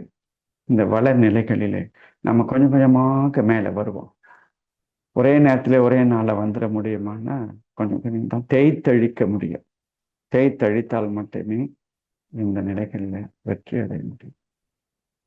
குருபிரானோட பாதம் பணிந்து அவர்கள் சொன்ன கருத்தோடு ஒன்று இணைந்து அவர் சொன்ன வழி பிரகாரம் நாம் தவம் செய்கின்ற பொழுது வெற்றி நிச்சயம். எல்லா துறைகளிலும் வெற்றியும் மகிழ்ச்சியும் மனநிறைவும் அடைய முடியும் என்று கூறி நிறைவு செய்வோம். வாழ்க வையகம், வாழ்க வையகம், வாழ்க வளமுடன். இந்த வாய்ப்பை அளித்த அனைத்து அன்பர்களுக்கும், WCSC ஐடி அமைப்பிற்கும், உலக சமுதாய சேவா சங்கத்துக்கும், தன்னிகரற்ற தலைவர் ஐயா அவர்களுக்கும் நன்றியையும் வாழ்த்துக்களையும் தெரிவித்துக் கொள்கிறோம். வாழ்க வளமுடன், வாழ்க வளம். தற்பொழுது ஐயா அவர்கள் நம்முடைய கேள்விகளுக்கு சிறப்பான பதிலளிக்க உள்ளார்கள். கேள்வி கேட்க விரும்பும் அன்பர்கள் பெயரையும் ஊரையும் தெரிவித்து தங்களுடைய கைபேசி தாங்களே அட்மிட் செய்து கொண்டு கேள்விகளை மட்டும் சுருக்கமாக கேட்கும் போது அனைவருக்கும் அது பயனுள்ளதாக அமையும் என்பதை அன்போடு தெரிவித்துக் கொண்டு முதலாவது அன்பராக அருள்நிதி சந்திரா அம்மா அவர்கள். அம்மா, நீங்க ஐயா கிட்ட உங்களுடைய கேள்வி கேட்கலாங்கம்மா. வாழ்க வளமுடன். வணக்கம். வணக்கம் ஐயா. வாழ்க வளமுடன். ரொம்ப சிறப்பான ஒரு ஐயா, ரொம்ப அற்புதமா இருந்தது. இத மீண்டும் மீண்டும் கேட்கணும். ரொம்ப ஆழமான கருத்துக்களை ரொம்ப அமைதியா சொன்னீங்க. வாழ்த்துக்கள் ஐயா. இப்போ இந்த அணுகுதல் அணுகாதிருத்தல் அப்படிங்கறதுல நம்ம அணுகுதலுக்கு உயிரின் மூலமான பரத்தை நம்ம அணுகணும். அதுக்கு நமக்கு தவம் உதவுது. அணுகாதிருத்தலுக்கு நமக்கு என்ன பண்ணணும் ஐயா? அதுக்கு எந்த விதமான யுக்திகள் நம்ம பயன்படுத்தணும்? அணுகுதல் அணுகாதிருத்தல் என்ற கருத்து இறைவனோட நேரடியாக அணுகிட முடியாது. அதுக்கு அடுத்த நிலை இருக்கு இல்லைங்களா, உயிரின் அசைவு, அதை அணுக வேண்டும். பூர்வ மத்தியில நாம் தவம் செய்ய எத்தனைக்கின்ற போது இரு நிலைகள் வருகிறது. ஒன்று, உயிரின் அசைவு தெரிகிறது, ஆனால் அதை அணுகாததுனால அது புலப்படலை. அதனால நிறைய பேர் சொல்லுவாங்க, எனக்கு தவமே சித்தி ஆகல சார் அப்படின்னு சொல்லுவாங்க. என்ன காரணம்னா, அந்த உயிரின் அசைவு ஆரம்பத்துல லேசாகத்தான் தெரியும். அதனோடு ஒன்றி ஒன்றி அணுகுகின்ற போதுதான் அது விரிவாக தெரியும். ஆனா அந்த நேரத்தில் நம்ம இன்னொரு ஆக்சிஸ்ல வேலை செய்யறோம். அது என்னன்னா, எண்ணத்தை அடக்க வேண்டும் என்று எத்தனிக்கிறோம். அது எண்ணத்தை அணுகிவிட்டோம். அதனால அந்த எண்ணத்தை அணுகாம எண்ணத்தை பிளைனா விடணும். எவ்வளவு எண்ணம் வந்தாலும் வரட்டும், அதை நேர்கொள்ளக்கூடாது, அதை எதிர்கொள்ளக்கூடாது, அதை அடக்க வேண்டும் என்று நினைக்க கூடாது. அது பாட்டுன்னு போட்டோம், அது பாட்டுன்னு பிளைன் ஆயிடும். ஆனா இந்த ஆக்சிஸ்ல நீங்க எண்ணத்தை அணுகுகிறீர்கள். அணுகாதிருத்தல், உயிர் மீது அணுகுகிறீர்கள். உயிரின் அணுகுதலே இறைநிலையோடு ஒன்று விடுவது. அதனால அந்த டபுள் ஆக்ஷன், டியூவல் பெர்ஃபார்மன்ஸ்ல இருக்கிறதுல ஒரு பெர்ஃபார்மன்ஸை நம்ம ஸ்டாப் பண்ணணும். தட் இஸ் எண்ணத்தை அணுகுதல். அதை ஸ்டாப் பண்ணி உயிரை அணுகுதல், உயிரின் அசைவை அணுகுதல். இதுதான் அந்த கருத்து. ரொம்ப சிறப்புங்க ஐயா, நன்றி. வாழ்க வளமுடன். நீங்க இதோட தொடர்ச்சியாக அந்த 4 நிலைகளை பற்றி விரிவாக மீண்டும் ஒரு முறை நீங்க பேசணும்னு அன்போட வேண்டிக்கிறேன் ஐயா. இந்த மூல நிலை, ஆற்றல் நிலை, தோற்ற நிலை, உணர்வு நிலை அப்படின்னு சொன்னீங்க இல்லைங்களா, அதை பற்றி விரிவா நீங்க சொன்னீங்கன்னா ரொம்ப நல்லா இருக்கும் ஐயா. வாழ்க வளமுடன். அடுத்த மாதம் உங்களோட அந்த ஒரு சொற்பொழிவு சிந்தனை உரையை எதிர்பார்க்கிறேன் ஐயா. வாழ்க வளமுடன். நன்றிங்க ஐயா. வாழ்க வளமுடன் அம்மா. நன்றி. வாழ்க வளமுடன். அடுத்த தலைப்பு என்னன்னு ஐயாவுக்கு சொல்லிட்டீங்க நீங்க. ரொம்ப அர்த்தமா இருந்ததுமா. ரொம்ப 3ல இருந்து ஆரம்பிச்சாரு, 4, 5 ஐயா உங்களுடைய தொடர்ந்துட்டே இருக்கணும் ஐயா. வாழ்க வளமுடன். 3 வளர் நிலைகள் சொன்னாரு, அடுத்தது 4 நிலைகளை பத்தி சொல்லலாம். நன்றி நன்றி. வாழ்க வளமுடன்மா. நன்றி. வாழ்க வளமுடன். வாழ்க வளம். எனக்கு கூட அந்த டவுட் இருந்ததுங்கய்யா. அணுகுதல் அணுகாது இருத்தல். இப்ப எண்ணங்களை அணுகாது இருக்கணும்னா எப்படி நம்ம எண்ணங்களை அணுகுனாதானே அது நல்ல எண்ணமா கெட்ட எண்ணமான்றது தெரியும் இல்லைங்களா அப்படின்னு எனக்கு ஒரு டவுட் வந்தது.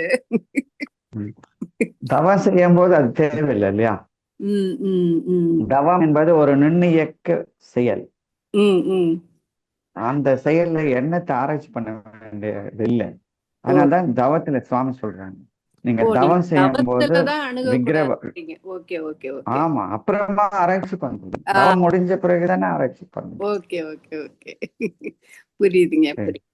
வாழ்க வளமுடன். ரொம்ப வாழ்த்துக்கள். நன்றிமா. வாழ்க வளமுடன். வாழ்க வளமுடன். அடுத்ததாக கிருபாநிதி அம்மா. அம்மா நீங்க ஐயா கிட்ட உங்களுடைய கேள்விகள் கேட்கலாமா? வாழ்க வளமுடன் ஐயா. வாழ்க வளமுடன் ஐயா. ஐயா இதேதான் எழுதி வச்சிருந்தேன், அணுகுதல் அணுகாதல். அது ஒரு பேக்ஸ் போட்டு எழுதி இருந்தேன். பேராசிரியர் எனக்கு முன்னாடி வந்துட்டாங்க அதுல. வாழ்க வளமுடன் சந்திரா அம்மா. அதனால எனக்கு அது ரொம்ப, அவங்க கேட்டோட ரொம்ப சிரிச்சுட்டேன் நானே. ஃபர்ஸ்ட் எழுதி அதான் எழுதி அதுக்கு பேட்சே போட்டு வச்சிருந்தேன். அது சுத்தமா எனக்கு புரியல. அழகா எக்ஸ்பிளைன் பண்ணிட்டீங்க ஐயா. இன்னும் ஒண்ணு இது சந்தேகம்னு கேட்கல. இப்ப நீங்க அதாவது மனதின் அடித்தளம் இறைவன் உள்ளார், மனதின் அடித்தளத்துல இறைவன் உள்ளார், நீ குவிக்கிறது விரிக்கிறதும் தான் நம்மளுடைய எப்படி அதை பண்ணு சொன்னீங்க ஐயா. எதை பார்த்தாலும் அதுவாக மாறுதல். குவிப்பது 3 இடம், மூலாதாரம், ஆக்கினை, துரியம், 3 இடம் சொன்னீங்க.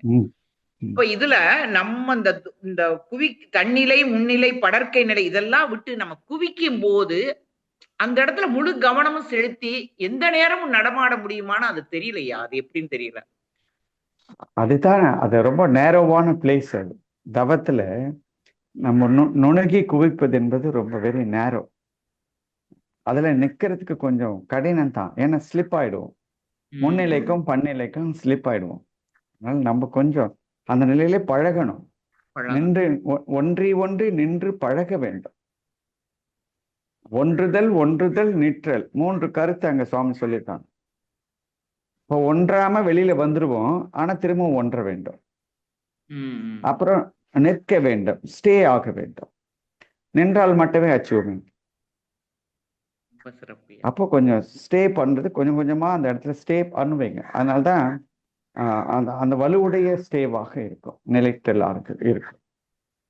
கொஞ்சம் கொஞ்சமா தான் அது வரும். அச்சீவ் பண்ணும்போது தான், பழகும் போது தான் அது வரும், நிற்றல் என்பது. ரொம்ப சிறப்பியா. உங்க வயசுக்கு உங்க குரலுக்கு சம்பந்தமே இல்லை. ரொம்ப சின்ன இனிமையா ரொம்ப நல்லா இருந்ததுயா. ரொம்ப நன்றி. வாழ்க வளமுடன். வாழ்க வளமுடன். சுந்தரமா சொன்னது மாதிரி அடுத்து எதிர்பார்க்கிறோம். நன்றி சிஸ்லாமா, நன்றி. வாழ்க வளம். வாழ்க வளமுடன். ஐயாவுக்கு சின்ன வயசு தாங்கம்மா, முடிய வச்சு கால்குலேட் பண்ணாதீங்க. வாழ்க வளமுடன். ஐயா எங்களுக்கு எம்எஸ்சி பாடம்லாம் எடுத்திருக்காரு. அதனால எங்களுக்கு அப்பத்துல இருந்தே 2012 இருக்குங்களா ஐயா, அதுக்கும் முன்னாடியே ஐயா பழக்கம். நன்றிகள் ஐயா. வாழ்க வளமுடன். அடுத்ததாக ராஜலட்சுமி அம்மா, நீங்க ஐயா கிட்ட உங்களுடைய கேள்வி கேட்கலாமா? வாழ்க வளமுடன் அம்மா. வாழ்க வளமுடன். வாழ்க வளமுடன் ஐயா. வாழ்க வளமுடன். சொல்லுங்கம்மா. ஒரு நீரோட மாதிரி இருந்ததுயா, நூல் பிடிச்ச மாதிரி ரொம்ப அழகா எடுத்துட்டு போனீங்க. என்ன நம்ம தவம் பண்ணி எவ்வளவு அகத்தாய்வுகளும் இது பண்ணி எடுத்தா கூட நுணுகி நுணுகி ஆராயும் போது அதுக்குள்ள இவ்வளவு அர்த்தங்களை நீங்க எடுத்து சொன்ன போது எங்களுக்கு ரொம்ப இதுவா இருந்தது. இன்னும் நிறைய கேட்கணும். கேட்கதான் இன்னும் விரிவடையும் மனசு அப்படிங்கிறது தெரிஞ்சது. நல்ல நம்ம தவம் ஃபுல்லா போயிட்டோம்னா நமக்கு ஒண்ணும் இல்லாத நிலைக்கு போயிடுறோம். அப்போ நமக்கு எதுவுமே இல்லை. ஆனா இது எப்படி நம்ம இது உள்ளுக்குள்ள போய் எடுக்கணும்னா ஆராய்ச்சிக்கு தான் போகணுமா? கண்டிப்பா கண்டிப்பா ஆராய்ச்சி தான். இதெல்லாம் ஆராய்ச்சியினோட விளைவு தான். இப்போ பேசுனது எல்லாமே தவத்துல நின்று ஆராயும் போது, மௌனத்துல நின்று ஆராயும் போது இந்த விளக்கங்கள்லாம் நமக்கு கிடைச்சிருக்கு. குருபிரான் சொன்னதை நம்மளால புரிஞ்சிக்க முடியுது. நிறைய சொல்லிட்டாரு. ஆனா நுணுகி ஆராயும் போது உள்ளுக்குள்ள போக போக எது என்னமோ அகண்டகாரமா போயிட்டே இருக்கு இன்னும். ரொம்ப ரொம்ப மகிழ்ச்சி ஐயா. ரொம்ப நல்லா புரிஞ்சது. ஆனா இது உள் வாங்கணும் இன்னும். ஆமாய்யா, தோண்டதான் எடுக்க வருது. வாழ்க வளமுடன் ஐயா. நன்றி ஐயா. நன்றி. வாழ்க வளமுடன். வாழ்க வளமுடன்மா. நன்றிகளம்மா. வாழ்க வளமுடன். அடுத்ததாக சசிகலா அம்மா அவர்கள்.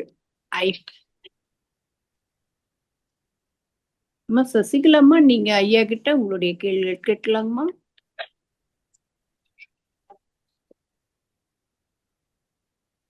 சசிகலா அம்மா,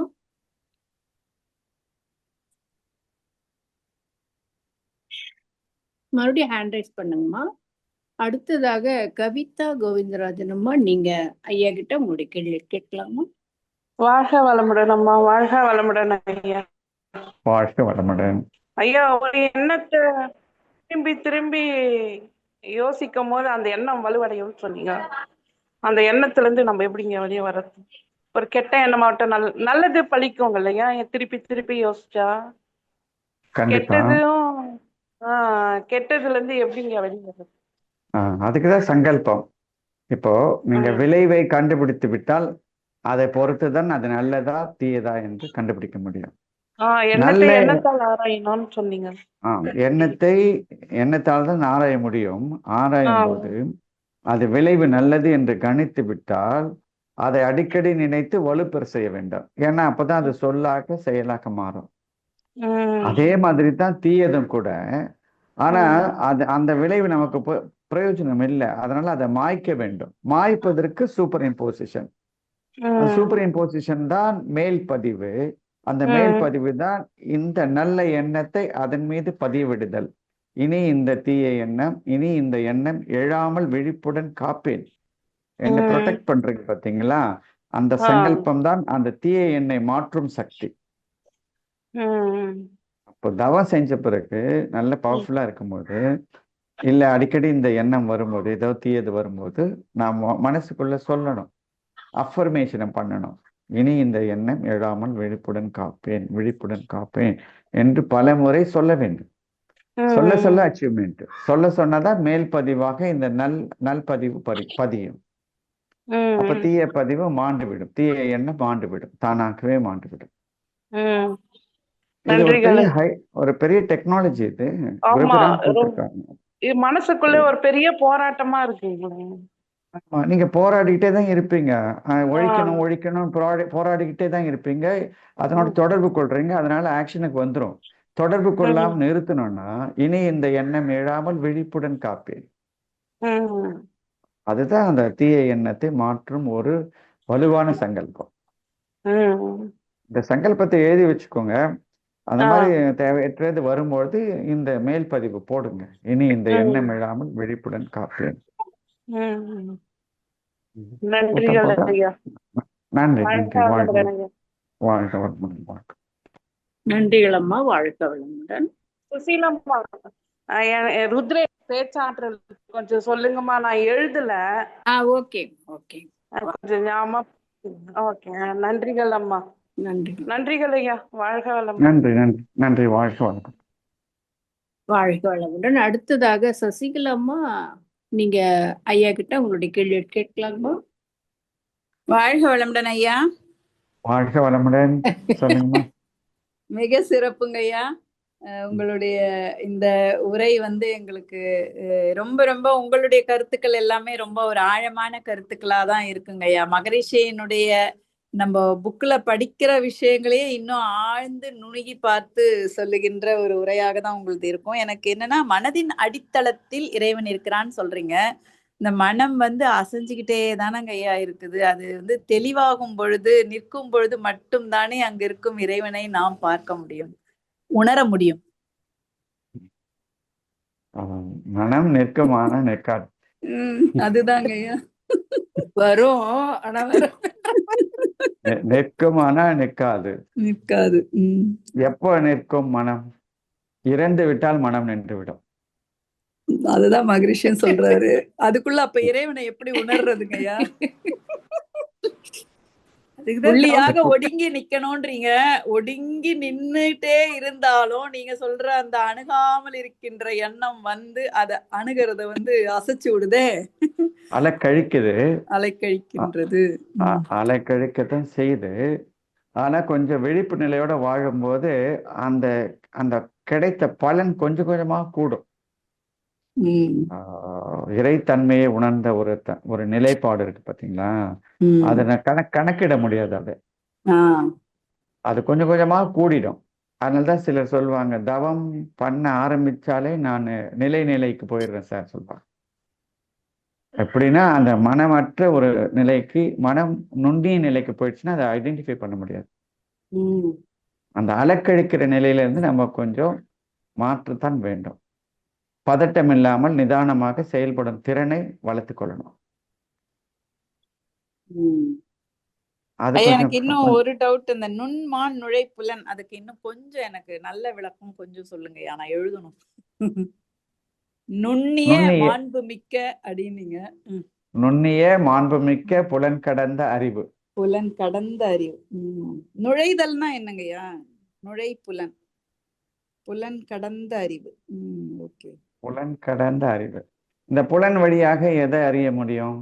அழுத்தம், ஒளி, சுவை, மனம், இதைதான் அறிய முடியும்.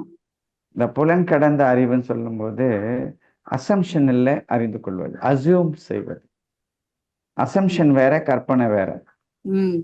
ஆனா நம்ம கற்பனையில தான் வாழ்கின்றோம். அசியூம் செய்வது, இறைநிலை என்ற ஒன்று எங்கும் பிரபாகமாக இருக்கிறது என்பதை அனுமானித்துக் கொள்ளுதல். அப்ப நுண்ணிய மாண்புமிக்க புலன் கடந்த அறிவுல மனதை ஒடுக்கும் பொழுது அதனோட நுண்ணி இயக்கத்துல பிரபஞ்ச ரகசியங்களை தானாவே அறிஞ்சுக்கிறோம். இன்ட்யூஷன்ல அறிந்து கொடுக்குறோம். அதுக்கு எந்த விதமான டியூஷனும் தேவையில்லை. அதுதான் புலன் கடந்த அறிவு. புலன் வழியாக உணர்வதில்லை. அழுத்த, ஒளி, சுவை, மனதை தான் புலன் நிலையில உணர முடியும். அதை கடந்து. ஆமா, புலன் கடந்த அறிவு. நுண்ணிய மாண்புமிக்க புலன் கடந்த அறிவு. மிக சிறப்புங்க ஐயா. வாழ்க வளமுடன் ஐயா. வாழ்க வளமுடன். அந்த உணர்வுதான் நுழையிறது அப்படின்றீங்க. ஆமா. நன்றி நன்றி அம்மா. வாழ்க வளமுடன் சுசிலாமா. வாழ்க வளமுடன். நன்றிகள் அம்மா. வாழ்க வளமுடன். அடுத்ததாக சசிகலா அன்பழகன் அம்மா, நீங்க ஐயா கிட்ட உங்களுடைய கேள்வி கேட்கலாமா?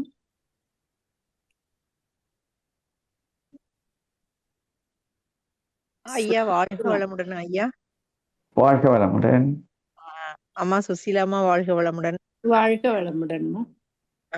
ஐயா, இப்போ நீங்க முன்ன அவங்க அன்பர் கேட்ட கேள்வி, நான் கேட்டலான்னு நினைச்ச கேள்விக்கு நல்ல ஒரு விளக்கம் கொடுத்தீங்க. ஆனா அதுல ஒரு விளக்கத்திலயுமே ஒரு கேள்வி இருக்குங்க ஐயா.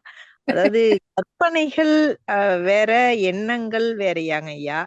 கற்பனை பண்ணாதான் எண்ணமே வந்து ஒரு நம்ம ஒரு அச்சீவ்மெண்ட் நினைக்கிறோம்னா அப்படி இருப்போம் இப்படி இருப்போம்னு கற்பனை பண்ணும்போதுதான் அந்த எண்ணம் உயர்வடையுதுன்னு நினைக்கிறேன் நான். அது எப்படின்னு எனக்கு தெரியலங்க ஐயா. அது ஒரு விளக்கங்க ஐயா. அது ஒரு கேள்விங்க ஐயா.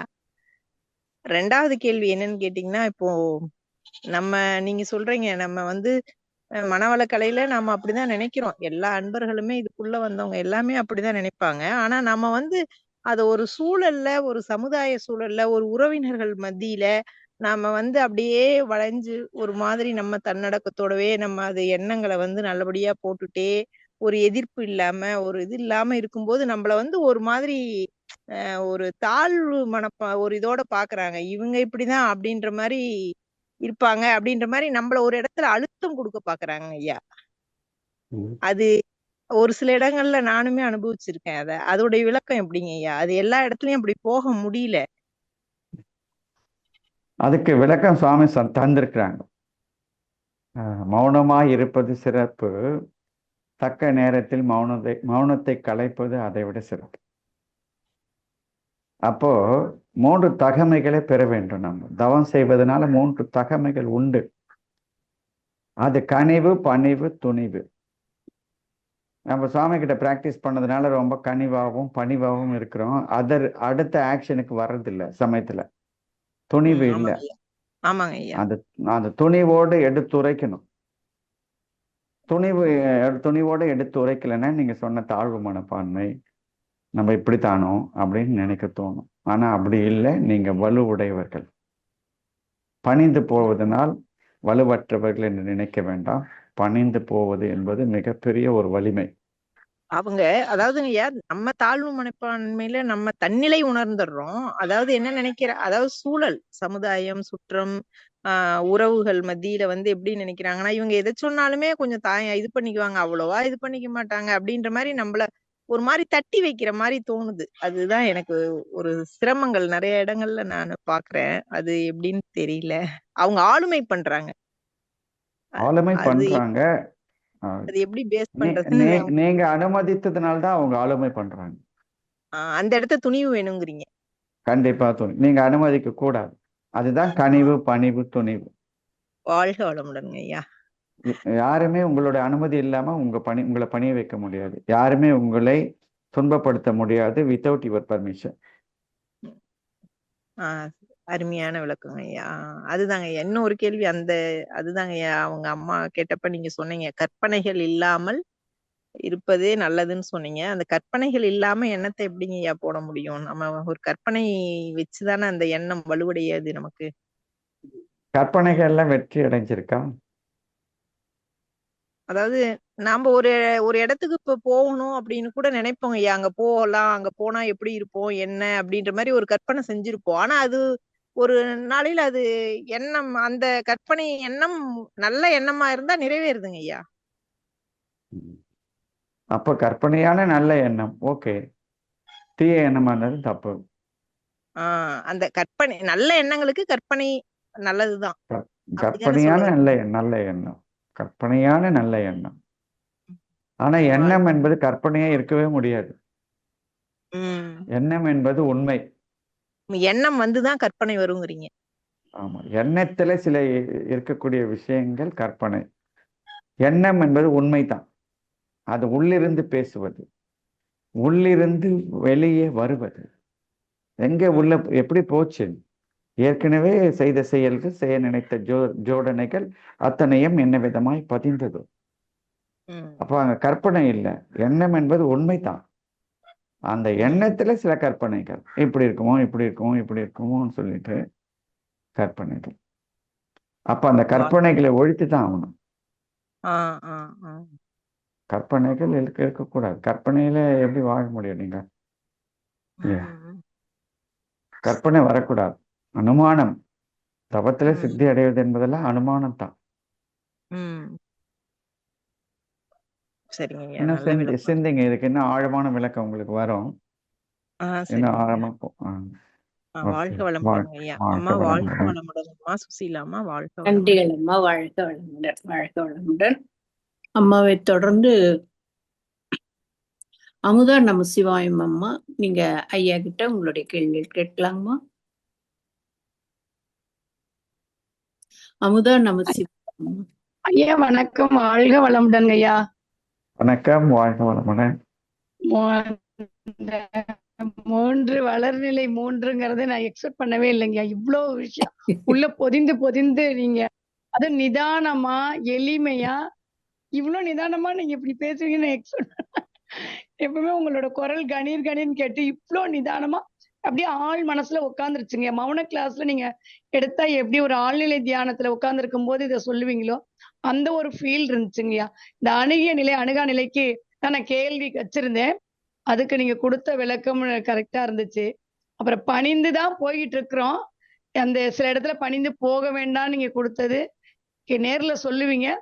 அப்ப பணிந்து போறதும் தவறுன்ற மாதிரி ஒரு உள்ளுணர்வு இப்ப ஏற்படுச்சுங்கய்யா. எப்படி சொல்றேன், ரொம்ப எக்ஸலண்டா இருந்துச்சு. இன்றைக்கு இந்த 1 hour 1.5 மணி நேரம் இப்ப கேள்வி கேட்டது மூலமாவும் நிறைய விளக்கங்கள் கிடைச்சதுங்க ஐயா. அப்ப இந்த அணுகா நிலையில இருக்க கூடாதுன்றீங்களாங்க ஐயா? எப்படிங்கய்யா? எண்ணத்திலேயே அணுகிக்கிட்டு இருக்கீங்க. எண்ணத்தை ஆராய்ச்சி பண்ணுங்க. தவத்தின் போது எண்ணத்தை அணுக வேண்டாம். சரிங்கய்யா. தவத்தின் போது உயிரின் அசைவை அணுக வேண்டும். சரிங்கய்யா. தவம் செஞ்ச பிறகு எண்ணத்தை ஆராய்ச்சி பண்ணுங்க. ஓகேங்க, ஓகேங்க. ஓகே, வாழ்க வளமுடன்ங்கய்யா. தவம் என்பது ஒரு பெர்ஃபார்மன்ஸ், ஒரு நிகழ்வு, ஒரு கர்மா. அந்த செயல் நேரத்துல இந்த மாயையெல்லாம் இருக்க வேண்டாம். அந்த செயல் நேரத்துல இயக்கமான உயிரின் அசைவையே கவனித்தல், அதையே அணுகுதல். அந்த குறுக்கீடு இருந்தாலும் நம்ம அதை பத்தி கேர் பண்ணாம இருக்கணும். ஆமா ஆமா. அப்ப எழுகின்ற எண்ணங்களே அப்போது எழுகின்ற எண்ணம் அதை நம்ம கொஞ்சம் அலட்சியப்படுத்தி தான் ஆகணும். ஏன்னா you are doing meditation. இந்த சந்தேகம் ரொம்ப நாள் இருந்துச்சு, நான் கேட்கணும்னு நினைச்சிருந்தேன். அந்த நுண்மான் உழைப்புலனுக்கும் கொடுத்த விளக்கம் ரொம்ப சிறப்புங்கய்யா. சொல்ல போனா எப்படி யதார்த்தமாக எளிமையா எங்க எல்லாரும் நினைப்புல இருந்த எத்தனை பேருக்குமே எளிமையா புரிஞ்சிருக்கக்கூடிய விஷயமா இருந்துச்சு. காழ்ந்த கருத்து, ஆனா எங்களுக்கு எளிமையான விளக்கம் கிடைச்சதுங்கய்யா. வாழ்த்துக்கள், வாழ்க வளமுடன் ஐயா. அம்மா சுசிலா அம்மா நன்றிங்கம்மா. வாழ்க வளமுடன்மா. நன்றி, ரொம்ப நன்றி, ரொம்ப நன்றிங்கம்மா. வாழ்க வளமுடன்மா. வாழ்க வளம். அம்மாவை தொடர்ந்து சபரீஷ் சுந்தரவடிவேல் ஐயா, ஐயா கிட்ட உங்களுடைய கேள்வி கேட்கலாங்கய்யா. அம்மா நன்றி அம்மா, நன்றி ஐயா. வணக்கம் ஐயா, வாழ்க வளமுடன். ரொம்ப சிறப்பாக பயனுள்ளதா இருந்ததுங்க ஐயா உங்க ஸ்பீச். நன்றி ஐயா. ஒரு கேள்வி இப்போ ஐயா, இப்போ எல்லா இடத்துலயுமே நம்ம ஒர்க்லயும் சரி வீட்டுல ரொம்ப அந்த டைம் சென்சிட்டிவ் ரொம்ப அதிகமா இருக்குங்க ஐயா. எல்லா இடத்துலயும் பர்ஃபார்மன்ஸ், ஏன்னா ஆஃபீஸ்லயும் நீங்க ரொம்ப ரேட்டிங் வச்சிருந்தாதான் வச்சுக்கிறாங்க, இல்லாட்டி குட் பை சொல்லிடுறாங்க. வீட்லயும் நீங்க இது பண்ணணும், எல்லா எதிர்பார்ப்பு ரொம்ப நம்ம எதிரில் கூட ரொம்ப தாங்க முடியல. அந்த அது ரொம்ப மன அழுத்தத்தை கொடுக்குது ஐயா. அது எப்படி அதுக்கு வந்து தவம் பண்ணும்போது ஒரு இது தெளிவு கிடைக்குது. பட் ஆனா mid of the day, evening, அப்புறம் ஒரு வீக்கெண்ட் நடுவில் தேர்ஸ்டே வெனஸ்டேலாம் ரொம்ப ஒர்க் ப்ரெஷர் அதிகமாக, ஏன்னா அதை ஃபீல் பண்ண முடியுது. அதான் அதை கேட்டேங்க ஐயா, அது எப்படி கையாள்வதுன்னு கேட்டேன். மன அழுத்தம் வருவதற்கு 2 அடிப்படை கருத்து தான். ஒன்று எதிர்பார்த்தல். அப்ப எதிர்பார்த்தல் என்ற ஒன்றை நீங்க பல ஆஸ்பெக்ட்ல சிந்தனை பண்ணி பாருங்க. நீங்க எதிர்பார்க்குறீங்களா இல்லையா, அது ஒரு பக்கத்துல பாருங்க. இன்னொரு பக்கத்துல பாத்தீங்கன்னா அடுத்தவங்களோட எதிர்பார்ப்பு. அதுதான் பிறர் மனசோட தூண்டுதல் நம்மளை ஆக்டிவேட் பண்ணிட்டோம். அப்போ அதுக்கு நம்மளால ஈடு கொடுக்க முடியாது, மனம் அழுத்தம் அடைகிறது. சுவாமி அழகா 2 விளக்கம் சொல்றாங்க. பல வேலைகளை ஒரே நேரத்தில் எதிர்கொள்ள முடியாமல் போவது மன அழுத்தம். அப்ப பல வேலைகளை எதிர்கொள்ளாதீங்க, மனசை வலுப்படுத்திக் கொள்ளுங்க. மனம் குவிந்தால் மட்டுமே வலுப்பெறும். அப்ப குவிக்க கற்றுக்கொள்ளுங்க. பல வேலைகளை ஒரே நேரத்தில் போட்டுக்க வேண்டாம். அதுக்கு நேர மேலாண்மையை கை கொள்ளுங்க, திட்டமிட்ட சிந்தனையை கை கொள்ளுங்க.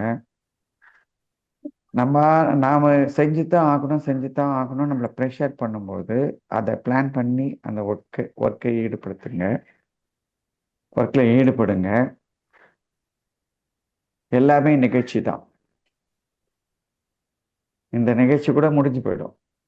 நீங்க உங்களுக்கு வரக்கூடிய சங்கடங்கள்லாம் கூட, மன அழுத்தம் கூட மன எழுச்சியா மாறாம பார்த்துக்கோங்க. மன அழுத்தம் அதை தாங்கக்கூடிய சக்தி எப்படி வரும்னா, தவம் செஞ்சால் மட்டுமே தான் அந்த தாங்கும் சக்தி வரும். ஆனா பெரும்பாலான மனிதர்களுக்கு இந்த மன அழுத்தம் என்பது மன எழுச்சியாக மாறிவிடுகிறது. இன்னொரு கருத்தும் சுவாமி சொல்றாங்க, உடலோட மனசோட இயலாமை தான் மன அழுத்தத்துக்கு காரணம்னு சொல்றாங்க. அப்ப மன அழுத்தத்திலிருந்து நம்ம விடுபட்டு ஆக்க வேணும். உங்களுக்கு கூட இந்த டிப்ரெஷன் மன எழுச்சியா மாறாம பார்த்துக்கோங்க. பல வேலைகளை ஒரே நேரத்தில் போட்டு திணித்து கொள்ளாதீர்கள். திட்டமிடுங்கள், செயல்படுத்துங்கள், அணுகுமுறை செய்யுங்க, அச்சீவ் பண்ணுங்க. அதுக்கு உங்ககிட்ட தான் பவர் இருக்கு. அந்த பவர் எப்படி வரும்? அந்த கிரியேட்டிவிட்டி. அது இந்த ப்ராக்டிஸ் பண்ணும்போது அந்த கிரியேட்டிவிட்டி, அந்த வல்லமை, 5 வல்லமைகள்ல அந்த கிரியேட்டிவிட்டி என்பது ஒரு வல்லமை. தவம் செய்தால் இந்த வல்லமை கிட்டும். தவம் செய்வதற்கு தானே இந்த வழிகளை சுவாமி அவங்க நம்ம தந்திருக்கலாம். ஸோ மன வருத்தப்படாதீங்க. மன அழுத்தத்தை நீங்களும் எதிர்பார்க்க வேண்டாம். நிறைய விஷயங்கள்ல மற்றவர்களும் உங்களிடத்திலிருந்து எதிர்பார்க்கறத குறைச்சி கொள்ளுங்க. அப்படி திட்டமிட்ட செயல்பாடு பண்ணுங்க, வெற்றி நிச்சயம். சரிங்க, மிக சிறப்பு ஐயா. வாழ்க. நன்றி அம்மா. நன்றி. நன்றி இளைய. வாழ்க வளமுடன். அடுத்தது நன்றிகள். வாழ்க வளமுடன். அடுத்ததாக சந்தோஷ் சேதுபதி ஐயா, நீங்க ஐயா கிட்ட உங்களுடைய கேள்வியை கேட்கலாம் ஐயா. சந்தோஷ் சேதுபதி, வாழ்க வளமுடன். சேதுபதி ஐயா, நீங்க அன்மியூட் பண்ணிக்கோங்க. வாழ்க வளமுடன் ஐயா. வாழ்க வளமுடன் அம்மா.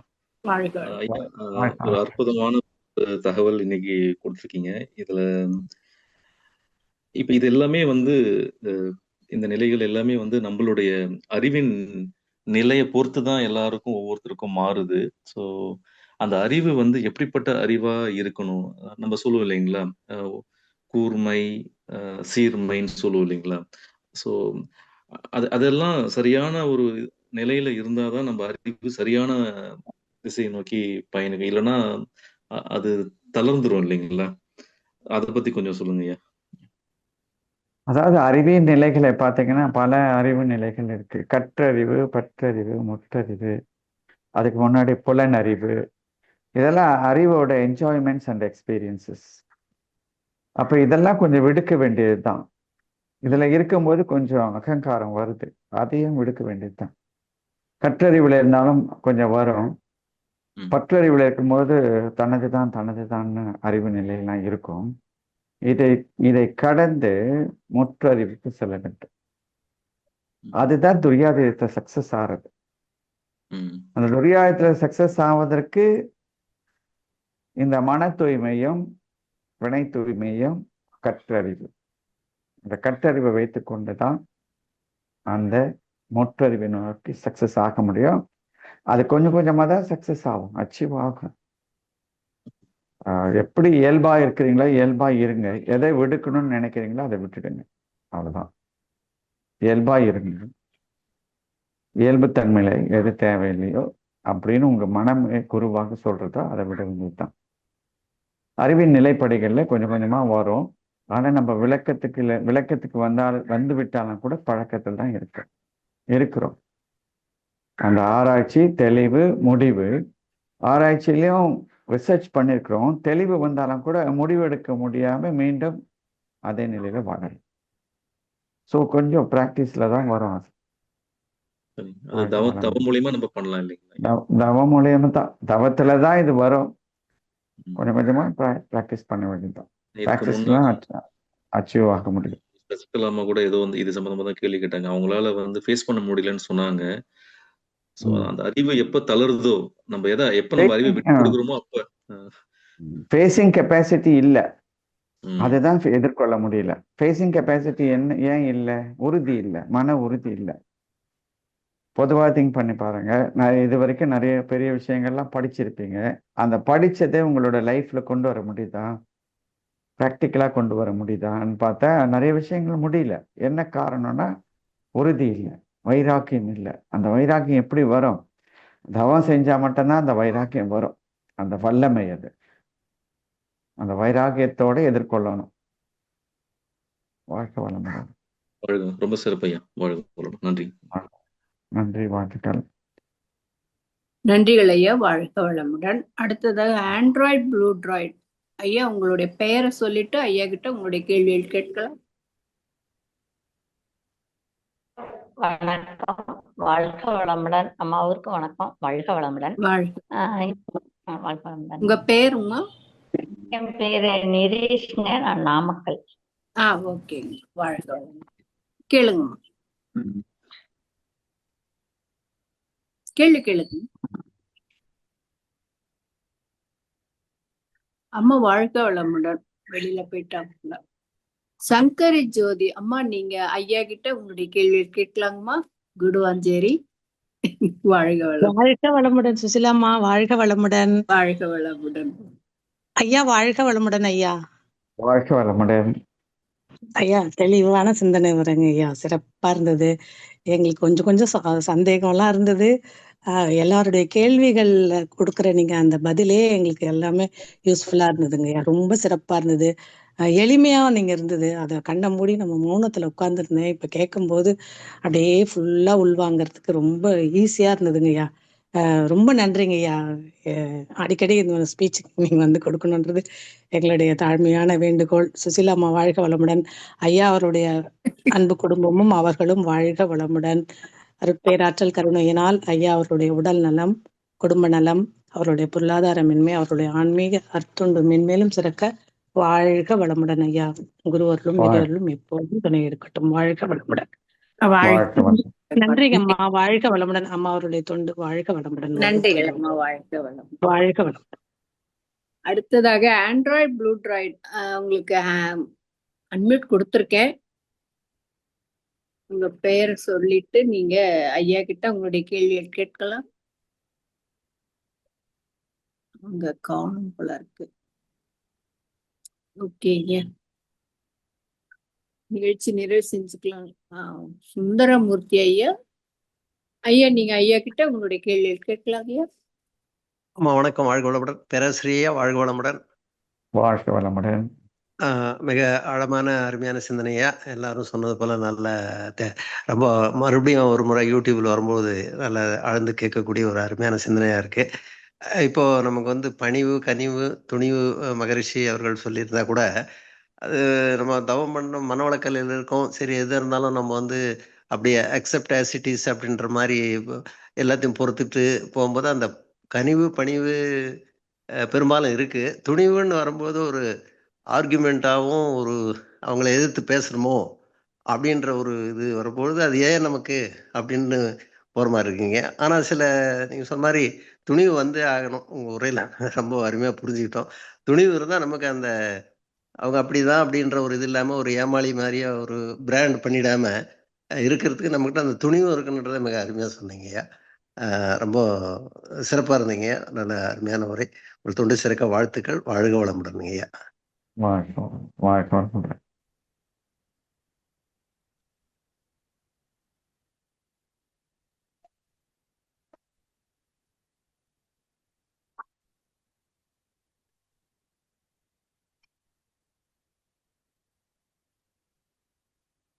ஐயா வாழ்க வளமுடன். வாழ்க வளமுடன். ஐயா நிறைவு செஞ்சுக்கலாங்களா ஐயா? ரமேஷ் கூடுவாஞ்சேரி ஐயா, நீங்க ஐயா கிட்ட உங்களுடைய கேள்விகள் கேட்கலாங்க ஐயா. ஐயா வாழ்க வளமுடன். வாழ்க வளமுடன். வாழ்க வளமுடன் ஐயா. வாழ்க வளமுடன். வாழ்க வளமுடன். சொல்லுங்க ஐயா. மிக சிறப்பா இருந்தது. சொன்னீங்க எதிர்பார்ப்பு இருந்தா மன அழுத்தம் ஏற்படும் சொன்னீங்க. அது சிறப்பாக தான். நான் நீங்க இந்த வளர் நிலைகள் இந்த இது கொஞ்சம் ரொம்ப டீப்பா சிறப்பா இருக்கும் அப்படின்ற ஒரு எதிர்பார்ப்போட ஆரம்பத்திலே நான் உள்ள வந்தேன். அப்புறம் நீங்க போகும்போது தத்துவங்களை மிக சிறப்பா சொல்லும்போது அந்த அழுத்தத்தோட இருந்ததுனால நமக்கு அந்த எதிர்பார்ப்போட இருந்தது ஒரு ஏமாற்றமா இருந்த மாதிரி தோன்றுச்சு. அது நிஜம்தான். எதிர்பார்ப்பு இல்லாம நம்ம இருந்தோம்னா நீங்க சொன்ன அந்த கருத்து இன்னும் சிறப்பா உள்வாங்கி இருக்க முடியுன்ற ஒரு சிந்தனையா எனக்கு தோணுச்சுங்க ஐயா. ரொம்ப சிறப்பு. நன்றி. வாழ்க வளமுடன். வாழ்க வளமுடன். ரொம்ப நல்லா இருந்ததுங்க ஐயா. வாழ்க வளமுடன். நன்றி. நன்றி. வாழ்க வளமுடன். நன்றி ஐயா. வாழ்க வளமுடன். நன்றி அம்மா. வாழ்க வளமுடன். ஐயா நிறைவு செஞ்சுக்கலாங்களே. நன்றிங்கம்மா. நிறைவு பண்ணிக்கலாமா? வாழ்க வளமுடன். வாழ்க வளமுடன். மிக சிறப்புங்கய்யா. அதாவது எப்படி உங்களுடைய உரை எவ்வளவு அமைதியா பொறுமையா இருந்ததோ அதே போல உங்களுடைய கேள்வி பதில் செக்ஷனும் எல்லாருடைய அன்பர்களுக்கும் திருப்தியா இருக்க மாதிரி நல்ல நிறைய விடைகள் சொன்னீங்க. இதுல எல்லாருக்குமே அந்த அணுகுதல் அணுகாதிருத்தல் அதுலதான் நிறைய சந்தேகங்கள். ஏன்னா அந்த அணுகுதல், அந்த எண்ணங்களை அணுகாம எப்படி இருக்கிறது, அணுகினா தானே அந்த எண்ணங்களுக்கு வலு கொடுக்க முடியும் அப்படிங்கிறது சந்தேகம் தான் எல்லாருக்கும் வந்திருக்கலாம். மிக சிறப்புங்கய்யா. அடுத்தது இவரு சபரீஷ் சுந்தரவடிவேலு ஐயா கேட்ட அந்த ஒரு கொஸ்டினுக்கு எனக்கு தோணுது சொல்றேங்கய்யா. அதாவது நம்மளால மாத்த முடியாது, ஏற்றுக்கொள்ள வேண்டியதுதான். as it is accepted as it isன்ற அந்த ஒரு மனநிலை வச்சுக்கிட்டோம்னா அவருக்கு அந்த டென்ஷன் இல்லாம இருப்பார்னு நினைக்கிறேன். கேட்டுட்டு இருப்பாரு. ஸோ அந்த மாதிரி, ஏன்னா நிறைய பேராசிரியர்கள் சொன்ன இதை வச்சுதான் நான் இதை சொல்றேன். அந்த மாதிரி போகும்போது நம்மளுக்கு வந்தது சரி, இது நம்மளுடைய கர்மா, ஏற்றுக்கொண்டுதான் ஆகணும் அப்படிங்கிற மனநிலை வரும்போது அது நம்மளுக்கு கஷ்டமா தெரியாது இல்லைங்களையா?